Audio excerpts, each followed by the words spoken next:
মনে রাখবেন, পুরুষ বড় মারাত্মক জিনিস। পুরুষ যেই নারীকে খুব সহজে পায়, 2 পয়সা মূল্যায়ন করতে চায় না। আর পৃথিবীর নিয়মটাই হচ্ছে এইটা, মানুষ যেটা যত সহজে পেয়ে যায়, মানুষ এটাকে তত বেশি সস্তা মনে করে।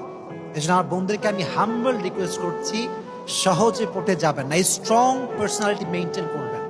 যেই ছেলে আপনাকে প্রপোজ দিচ্ছেন, you have to justify him first whether he is perfect or not. Justify করবেন। খালি সুন্দর চেহারা, একটা R15 আছে আর একটা আইফোন আছে আর পড়ে গেলেন, তা হবে না। আর আমাদের বোনদেরকে এটা বোঝার তৌফিক দান করুন। সকলেই পড়া আমিন।